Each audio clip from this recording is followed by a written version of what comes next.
The mice and the cat. The mice and the cat. Mice like to be happy. They run. They play. They eat all day. There is a big house with many mice. The house has a big kitchen. In the kitchen, the mice find food. They find lots of food. The mice eat and eat. They are happy mice.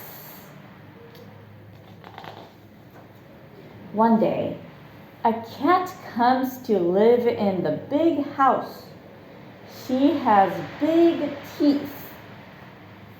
"This is not good," says Maria Mouse. The mice are hungry. They go into the kitchen. The cat chases them out.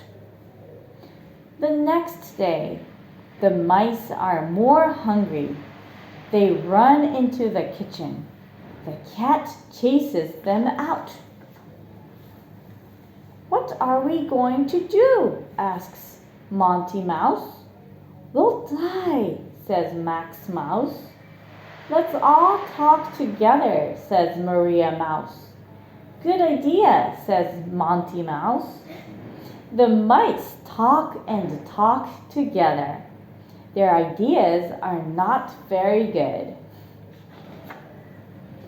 Then a small mouse says, "I have an idea." "What is your idea?" asks Max Mouse. "Let's tie a bell on the cat," says the small mouse.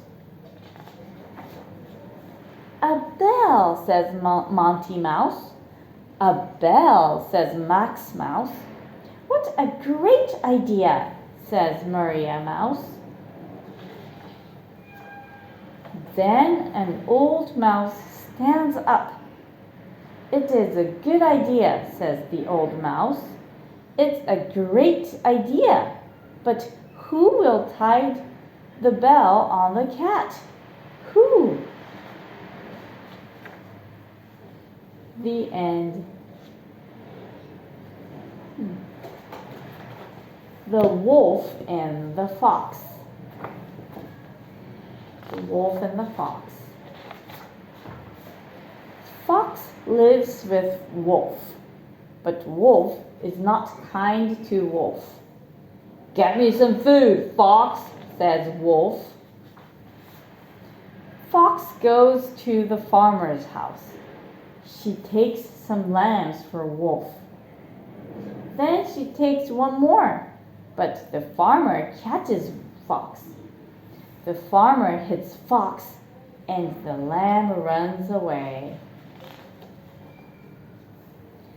When Fox gets home, there is no food.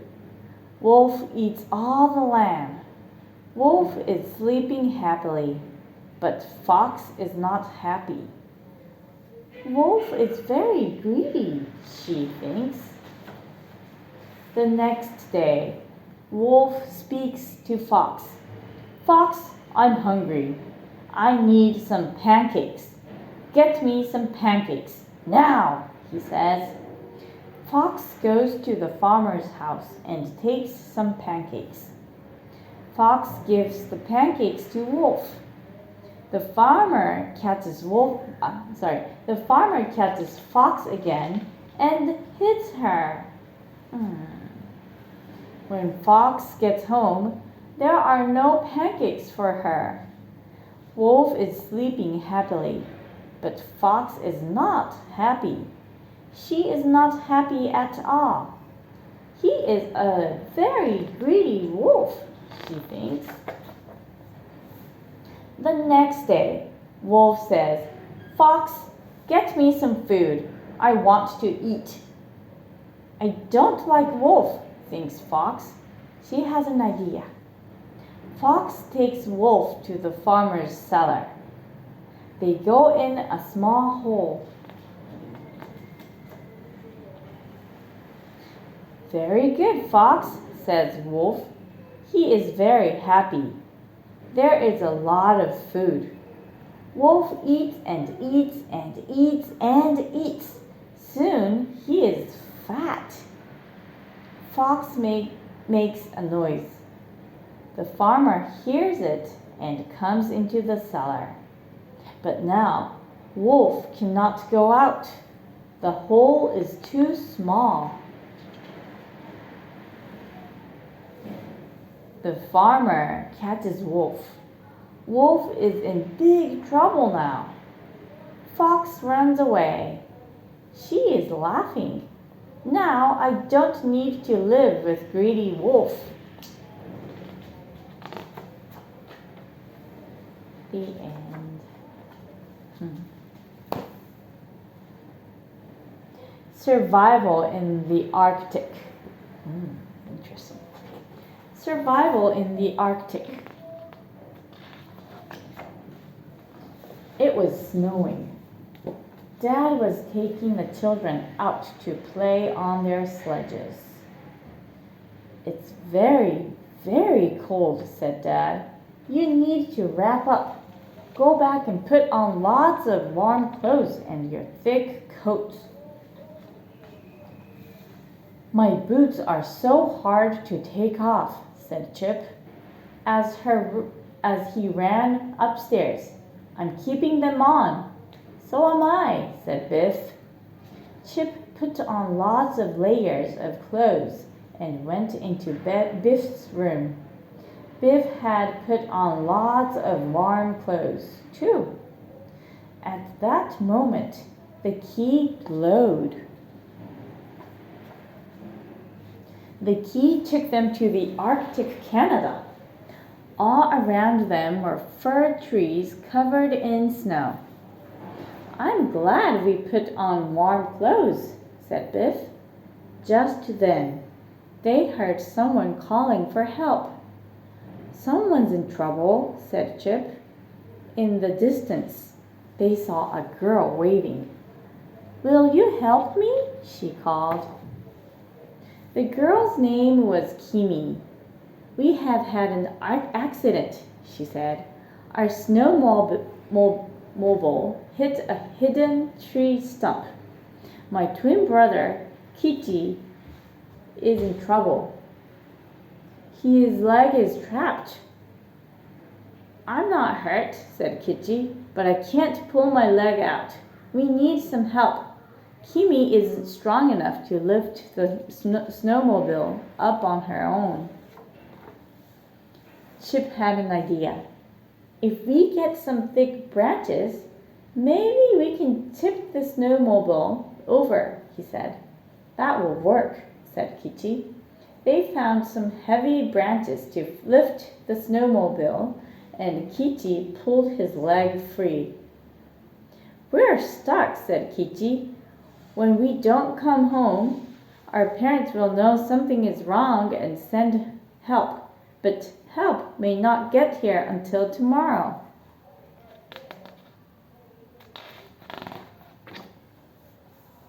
Don't you have a mobile phone? Asked Biff. Yes, we do, said Kichi, but I forgot to charge it. That's a big mistake to make in the Arctic, said Kimi. So we are stuck. We'll just have to make a shelter and keep warm until help arrives, said Kichi.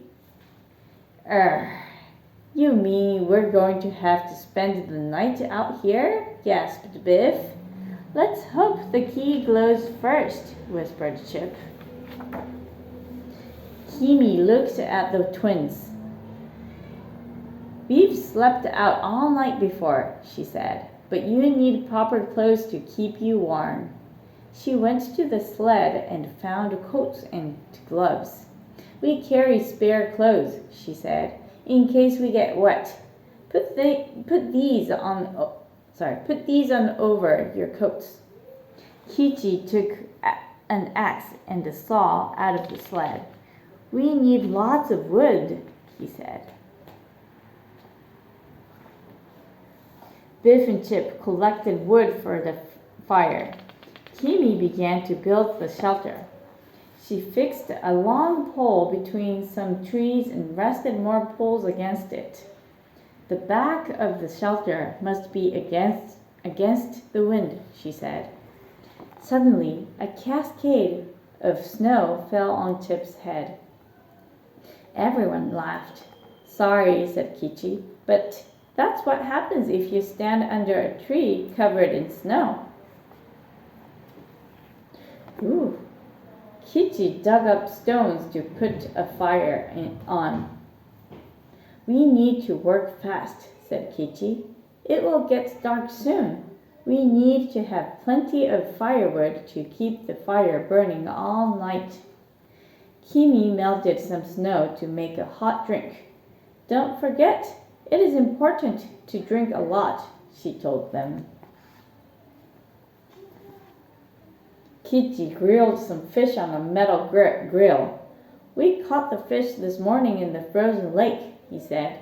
We were on our way home from the fishing trip when the sled turned over. They settled down for the night. Try to get some sleep, said Kimi. Later, Biff heard something snorting outside the shelter. She was scared. Kichi, Kimi, she whispered. There's a bear outside. It's only a moose, said Kichi. He threw a log onto the fire. A shower of sparks flew up and the moose ran away. Come and see this, said Kichi. They went out of the shelter and he pointed up at the sky. The moose did us a good turn, he said. Because of him, we can see something amazing. Look. Biff and Chip gasped. Above them were streaks of green light that hung like a brightly colored curtain across the sky. These are the northern lights, said Kichi. Wow, it's just beautiful, gasped Chip. Why does it happen? You had better look it up on the internet, said Kimi. The next morning, Kichi got the fire to make thick white smoke. A few minutes later, the rescue helicopter appeared. Rescue, said Kichi. Just then, the key glowed. What an adventure, said Biff. Now I know what it's like to be really cold. I'm glad we've got warm beds to sleep in tonight, said Chip. In the garden, Chip shook the tree that Dad was standing under. Snow cascaded down on Dad's head. The children laughed. Hey, yelled Dad. Sorry, Dad, said Chip, but that's what happens if you stand under a tree covered in snow. The end. A dress for Biff. A dress for Biff. Biff was going to sing at the summer fair. You can put on this dress, said Mom. I have never seen you in a dress, said Nina. I do not like them, said Biff. The key started to glow. Kipper, Chip, said Biff. Come on. The key took the children to a big palace. Some children are in the garden, said a girl. What odd clothes they have on, said the bigger boy. I like them, said a girl in a long pink dress. We come from a land with different clothes, said Chip. I think you are up to no good, said the boy. They must be robbers, said the boy. Guards, come and get them. Quick, said Biff, run. The children ran into the palace. The girl in the pink dress went too. Quick, said the girl, I have a plan. Come with me. The guards started to check all the rooms. We are looking for robbers, said the guard. There are no robbers in this room, said Anina. The guards left. You can come out now, boys, said Biff. Chip and Kipper crept out. Just then, the key started to glow. Thanks for helping us, Biff said to the girl. See, Biff, Anina said. It's good to put on a dress now and then. Yes, said Biff, but they are still not for me. Biff put on her smartest clothes to sing at the summer fair.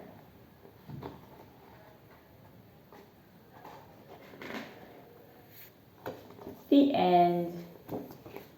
All right.